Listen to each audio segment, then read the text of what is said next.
हर हर महादेव भक्तों, जय श्री सीताराम भक्तों। तो आज हम बात करने वाले हैं रामचरितमानस की रचना किसने किया, कौन किए और कब हुआ। तो मेरे साथ पूरा देखिएगा, वीडियो पूरा देखिएगा, तभी आपको समझ में आएगा। तो बात करते हैं। संवत जो 1631 का प्रारंभ हुआ देवयोग से उस वर्ष रामनवमी के दिन वैसा ही योग आया जैसा त्रेता युग में राम जन्म के दिन था। उस दिन प्रातः काल तुलसीदास जी ने श्री रामचरितमानस की रचना प्रारंभ की। 2 वर्ष 7 महीने और 26 दिन में यह अद्भुत ग्रंथ संपन्न हुआ। संवत 1633 के मार्गशीर्ष शुक्ल पक्ष में राम विवाह के दिन 7 कांड पूर्ण हो गए। इसके बाद भगवान की आज्ञा से तुलसीदास जी काशी चले आए। वहाँ उन्होंने भगवान विश्वनाथ और माता अन्नपूर्णा को श्री रामचरितमानस सुनाया। रात को पुस्तक विश्वनाथ मंदिर में रख दी गई। प्रातः काल जब मंदिर के पट खोले गए तो पुस्तक पर लिखा हुआ पाया गया, सत्य शिवम सुंदरम, जिसके नीचे भगवान शंकर की सही पुष्टि थी।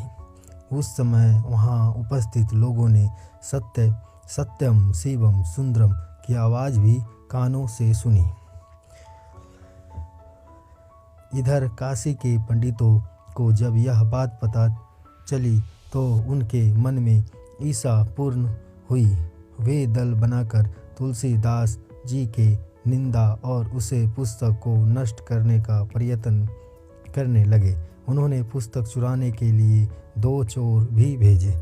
चोरों ने जाकर देखा कि तुलसीदास जी की कुटी के आसपास 2 युवक धनुष बाण लिए पहरा दे रहे हैं। दोनों युवक बड़े ही सुंदर, क्रमशः श्याम और गौर वर्ण के थे। उनके दर्शन करते ही चोरों की बुद्धि शुद्ध हो गई। उन्होंने उसी समय से चोरी करना छोड़ दिया और भगवान के भजन में लग गए। तुलसीदास जी ने अपने लिए भगवान को कष्ट हुआ जाना कुटी का सारा सामान लुटा दिया और पुस्तक अपने मित्र टोडरमल अकबर के 9 रत्नों में एक के यहाँ रखवा दी। इसके बाद उन्होंने अपनी विलक्षण स्मरण शक्ति से एक दूसरी प्रति लिखी। उसी के आधार पर दूसरी प्रतिलिपियाँ तैयार की गई हैं और पुस्तक का प्रचार दिनों दिन बढ़ने लगा। इधर काशी के पंडितों ने और कोई उपाय ना देख श्री मधुसूदन सरस्वती नाम के महापंडित को उस पुस्तक को देखकर अपनी सम्मति देने की प्रार्थना की।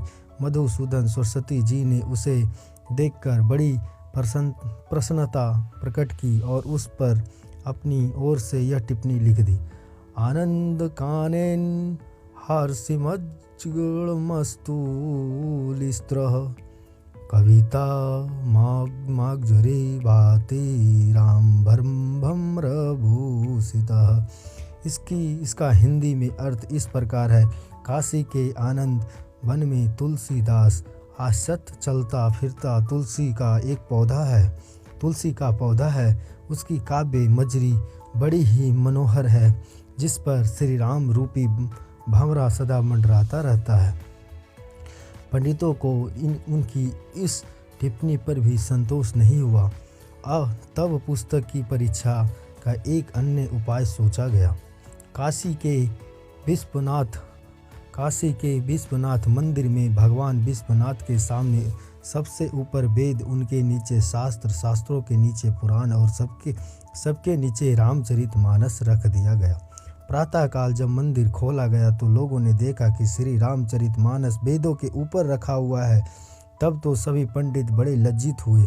उन्होंने तुलसीदास जी को क्षमा मांगी और भक्ति भाव से उनका चरणोदायक किया।